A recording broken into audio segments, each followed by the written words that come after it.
جیسے کہ آپ کو معلوم ہے کہ اسرائیل نے غزہ کا مکمل طور پر محاصرہ کر رکھا ہے۔ غزہ کی سرحد کے قریب اسرائیل نے پیدل فوج، بختربند توپ خانہ اور 3 لاکھ ریزرو فوجی بھیج دیے۔ اسرائیل نے فلسطینیوں کو 24 گھنٹوں کے اندر شمالی غزہ کو چھوڑ کر جنوبی غزہ جانے کا الٹیمیٹم دے دیا ہے، یعنی 11 لاکھ شہریوں کو کہا ہے کہ وہ 24 گھنٹے کے اندر اندر شمالی غزہ کو چھوڑ کر جنوبی غزہ چلے جائیں، یعنی ایک حصے کی پوری آبادی دوسرے حصے کی طرف ہجرت کر جائے، یعنی منتقل ہو جائے۔ السلام علیکم، میں ڈاکٹر حسن جاوید اور آپ دیکھ رہے ہیں میرا ڈیجیٹل چینل۔ اسرائیل ایک بہت بڑا زمینی آپریشن کرنے کے لیے تیار بیٹھا ہے اور پورے غزہ کو ایک طرح سے گھیر لیا گیا ہے، لیکن یہ بھی ممکن ہے کہ اگر اسرائیل زمینی آپریشن کرتا ہے تو حماس اس آپریشن کے دوران بھی اسے سرپرائز دینے کی منصوبہ بندی کر چکی ہوگی۔ اگر آپ کو یہ بتائیں کہ غزہ ہے کیا، تو غزہ ایک چھوٹی سی پٹی ہے جسے غزہ اسٹرپ بھی کہتے ہیں۔ اگر غزہ کی پٹی کی ٹوٹل رقبے کی بات کریں تو یہ 365 اسکوائر کلومیٹر کا علاقہ ہے، جس میں 2.3 ملین لوگ رہتے ہیں۔ یہ سب سے زیادہ ڈینس پاپولیشن ہے جو دنیا کی گنجان ترین شہروں میں سے ایک ہے، یعنی ایک بہت بڑی آبادی کو ایک بہت چھوٹی سی جگہ پر سکیڑ دیا گیا، جو کہ خود سے ایک بہت بڑا ظلم ہے۔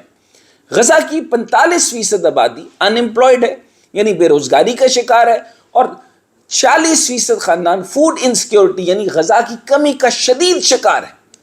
اور اس کے اوپر نہ OIC کے کان میں کچھ آواز آ رہی ہے، نہ UN کے اندر آ رہی ہے، نہ ہیومن رائٹس واچ کے کانوں میں کوئی آواز آ رہی ہے، نہ مسلمان اکٹھے ہو رہے ہیں، نہ ان کے کانوں پہ کوئی جوں رینگ رہی ہے۔ اور ظاہر سی بات ہے کہ اس معاملے کو ہم ویسٹ سے نہیں تلاش کر سکتے کہ ویسٹ اس معاملے کے سد باب کے لیے آئے گا۔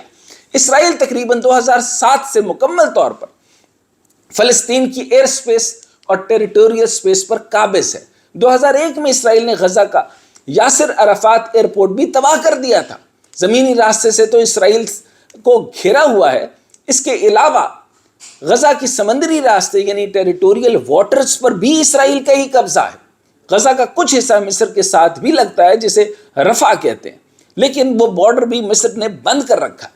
غزہ کے اندر کی صورتحال اگر ہم آپ کو بتائیں تو اب تک 4,27,000 لوگ بے گھر ہو چکے ہیں، 1500 سے زیادہ لوگ شہید کیے جا چکے ہیں، ہزاروں لوگ زخمی ہیں، ہسپتالوں میں جنریٹر کے لیے ایندھن یا پھر پیٹرول وغیرہ ختم ہو رہا ہے، اور سنگین انسانی بحران کا سامنا ہے۔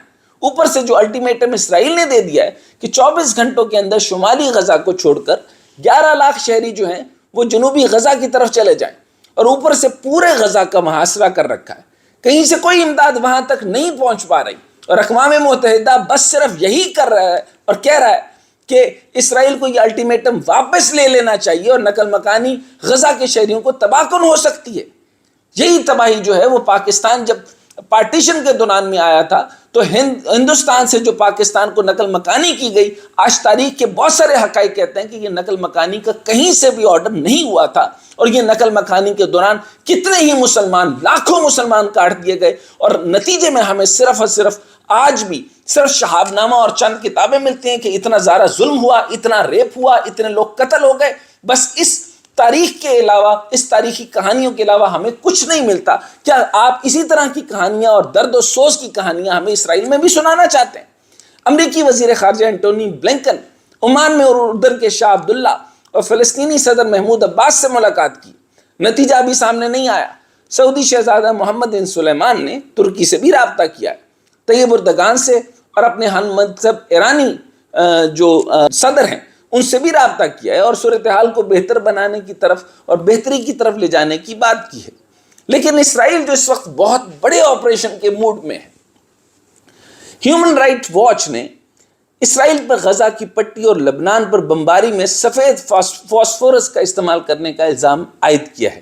دوسرے لفظوں میں یہ ایک کیمیائی حملہ ہے جس کی بہت نقصان دہ اثرات سامنے آ سکتے ہیں، اور جو خبریں آ رہی ہیں وہ یہ ہیں کہ اسرائیل کی غزہ کے حملے کے نتیجے میں 13 اسرائیلی یرغمالی بھی مارے جا چکے ہیں، اور اسرائیل نے فلسطینیوں کی آدھی آبادی کو جو 24 گھنٹے میں نقل مکانی کا الٹیمیٹم دیا تھا، جو کہ ناممکن ہے۔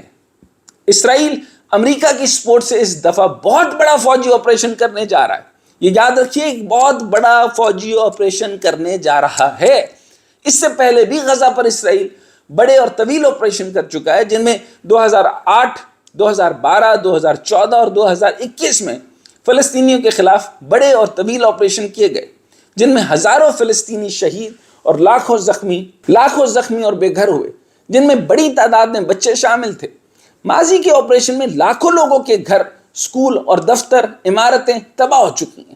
2008 میں شروع ہونے والا اسرائیلی آپریشن 28 دن تک جاری رہا۔ 2012 کا اسرائیلی آپریشن غزہ کے خلاف 8 دن تک جاری رہا اور 2014 کا طویل ترین اسرائیلی آپریشن 54 دن تک جاری رہا۔